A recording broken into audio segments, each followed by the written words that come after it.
channel pa enti papa be obi na chiao encha Polet Enterprise ma obi no ye chiao Samuel boa I don't know why maybe Kotoko supporters and them for them just say omo papa e friend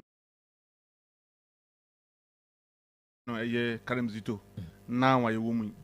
because Samuel boa e be den say ukuta with team or prepare with team and then you know so this particular team na me prepare their call now was symbol for your best player woman na you mu say ya be catch us player no ye turn ampani atonu manoko enti say wo turn us before and then we wouldn't say this player na player we important at the mount now we turn the corner results no you cannot come and blame coach say a coach fault and ya woman fault una turn player no and then we turn player no you say there's no player be on no more we good than that player now turn on the coin no o share even Abrante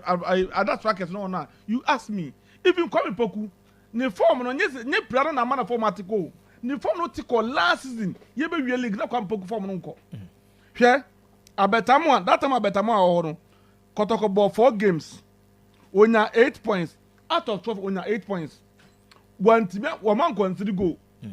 ana team bi an show mu enti sabe bo say 12 points na onya mu 8 ya pass na say pass pass 12 points you or lose just 4 points or quiet no I'm about 9 matches 9 matches no about 27 points or many 13 or my win 3 pe 4 draw na mo lose mienu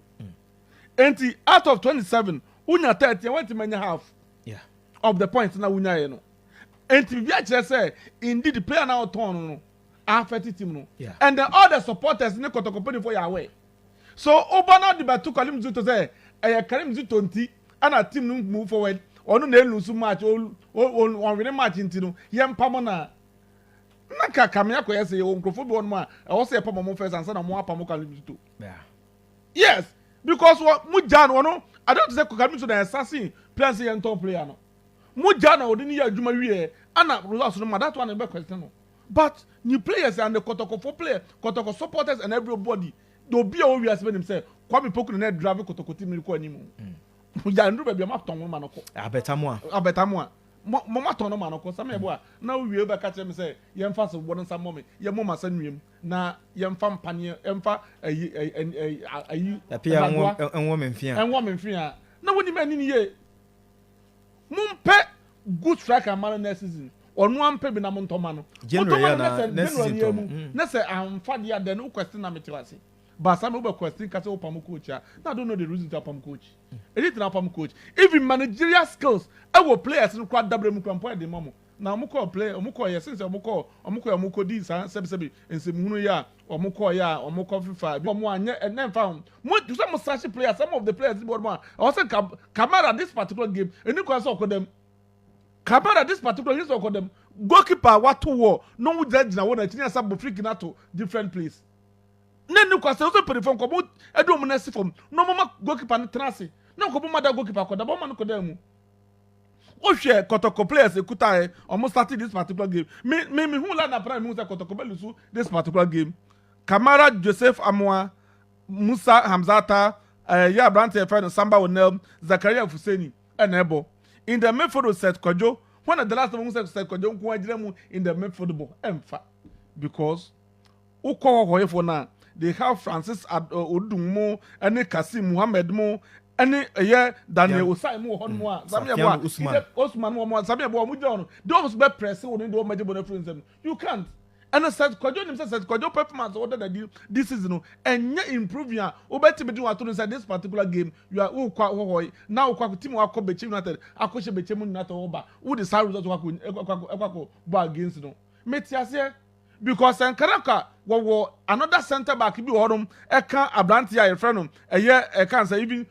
Zakaria Fuseni ho a enka bi o masamba ona ebebo as a holding midfield role no e de man no because even Adamu kura wa kire say any point in time man chance o most holding midfield o ti money ye enti ni de one or the call no enti abetamu ansem those things there I think say abetamu akọ but me mfa so bo no enko bo Karim Zito de nya de when I'm talking player na manoko ye and the player mo turn no mo say yes we are the best we are campaign our Kotoko team no one na kire Kotoko team be a direction Kotoko team no nko what on man ko ne boto oni mo na se obi ni wo be sha dozo no na ko fa na bai and to boto oni mo na se dozo ntimi nche no o boto tuna then you come and blame the coach say coach na no me tell say coach na say obi wo hono mo a ye pam na ene nka obi na wo say pam no ansa na coach no ye pam no because obi na mo ton player man ko ye abra ye nduru ba bia asem mbeka na say kotokoton ye abetamu yi ye be wie general no ye be hu de be say hey ana jai ana mikobusa coach ni wo ho coach na meka na say ama supporters ni be ka tell me say ana den mo keka ye me sa ko post match ko busa coach ka tell me say abet ko say o say anya say be body di ko rim say player bi won ma ye fa na abetamu onu so due budi bi you can't eat your cake and have it too. Yes ye hunu say ye besie ye football ye bai mu ni ya biebie mu ni ye hunu de besie ti ye be ka kire wo ye kan wa ye supporter won ti ase but at the end of the day sa feeling no bonnet touch akoma anabo se sa nkrofo no ensem na ho se munu no mo to no mo ka no efe de se be make sense sanate ye wie baba mu ana li football de akire ye hwe bi ana ye di akire den ye dada de krampo na ye da so rudi Kotoko issue ni ekwan a games o mo fa so e pale de o mo games bi ko what I say me hwe Kotoko game a metima hwe this particular game the approach o de ko that particular this particular be de yama Kotoko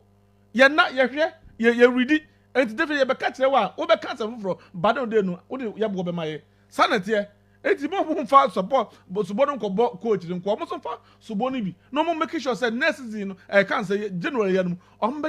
1 or 2 players bi e dey account team no na etima draft team no ama team na the Kotoko team na bad o some if you Kotoko look at Kotoko players fast ball I can say who be jawmu and Peter Midu akwamo in the midfield hwe ball come fast ball ade mi yan say bia Peter Midu akwa ne konomo bi a January sako ebe mi ya sa particular player so ko munya striker bi aka Kotoko team no drive akwa nimu a ho na bo say team ye team but 1 or 2 player bi won ma nya de adabo mo ne sa players na nya de ba same ebo mi hu say wo munya striker bi ka coach no say striker no ye good nkwa de who better do attract that guy obetima ye djuma de ma lodamu amu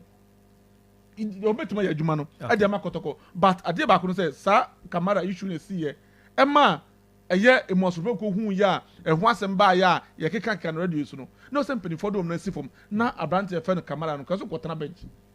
nanka wamma adare no kodapo no mu wia o mo sit asem no mo kasa nchebre abrante no esa emanetime de hwe na American hwe cha ball a wo bi wato wo na wo da so dina wo na chi na wo hwe nya bobo na to other side nya de bone nya de acha wo wia coach de bebre mu no ba player no lack concentration na wo form because and pressure corner so from a game no be see some no some